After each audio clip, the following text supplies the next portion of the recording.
There's a question every father has to answer. And it's not the one about providing. It's not about protecting. It's bigger than both of those. The question is this: when your son looks at you, does he see the man he wants to become? And when your daughter looks at you, does she see the standard she'll carry into every relationship she ever has? That's the weight of fatherhood, and nobody hands you a manual. I've spent years working with young men, on football fields, in locker rooms, in the tough conversations after a bad game or a bad decision. And here's what I've learned. Most boys aren't lacking potential. They're lacking a man who will look them in the eye and say, "I see who you can be. Now let's get there." But here's the crisis we don't talk about enough. When a father steps back, something else steps in. Social media steps in. The streets step in. Other lost boys step in. And they will teach your son a version of manhood, but it won't be the one you want for him. So what does it actually look like to mentor your son into manhood? First, and this is the one nobody told me, your son is watching how you treat his mother. From the time he's old enough to observe, that relationship is his first textbook on what a man does.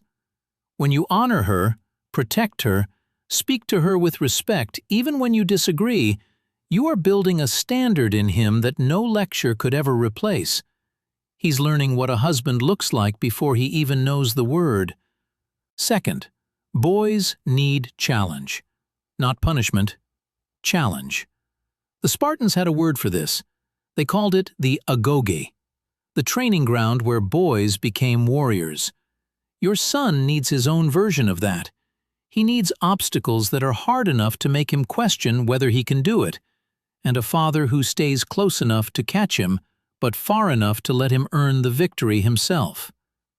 I remember when my son was at that age where everything became a battle of wills, and I realized he's not fighting against me. He's fighting to become his own man. My job wasn't to win the fight. My job was to make sure he fought the right battles, for the right reasons. And then you have to teach him the hard one, standing alone. There will come a moment, maybe with his friends, maybe at a party, maybe in a locker room, where doing the right thing costs him something. And if you've built that foundation, he won't let himself down, because he won't want to let you down. Now let's talk about daughters, because this part matters just as much. Your daughter is going to date. She's going to fall in love. And whether you like it or not, you are the first man she ever loved. The way you treat her, that becomes her baseline. That becomes what she recognizes as normal. If you're present, if you're consistent, if you speak to her with dignity, she will expect that from every man who walks into her life, and she will not settle for less. But if you're absent, if you're cold or dismissive or unpredictable, she may spend years chasing men who treat her exactly the same way, not because she wants it, but because it feels familiar. Fathers, you are setting the price tag on your daughter's future relationships, and if you set it too low, she will pay for it the rest of her life. The most important thing you can teach your daughter isn't about the men she dates. It's about herself. That she is valuable before any man ever confirms it. That her worth was established the day she was born, not the day someone put a ring on her finger. And the best way to teach her that? Show her. Be the man who keeps his word. Be the man who shows up. Be the man who apologizes when he's wrong. Because she will measure every man she meets against the one who raised her. But here's the part that stings. You cannot teach what you do not embody. If you want your son to be disciplined, you go first.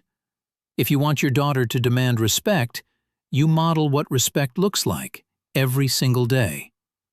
Your children will not become what you tell them to be. They will become what you are. That means fatherhood is also a mirror. It will show you every place you're still weak, every place you're still undisciplined, every place you need to grow. And the question is, will you do the work? Because your son is not waiting for a perfect father. He's waiting for an honest one who will say, "I'm still figuring this out too, but I'm not quitting." Some of you didn't have a father who showed you the way. I understand that. And here's what I want you to hear. You can be the one who starts a new legacy. You can be the one who breaks the cycle. The man who overcomes the absence of his own father to make sure his children never experience the same loss. There is something profoundly noble in that. So let me leave you with this. Imagine a moment, years from now. You're sitting in your living room.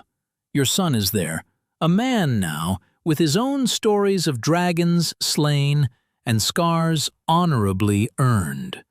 Maybe your grandson is there too, and you realize the work you did, the lessons you taught, the man you chose to become, it didn't just shape your children, it shaped generations. That's the role of a father as a mentor. Not to be perfect, not to have all the answers, but to show up day after day and say, "I see who you can become. Now let's walk that road together." Be that father. Your children are waiting.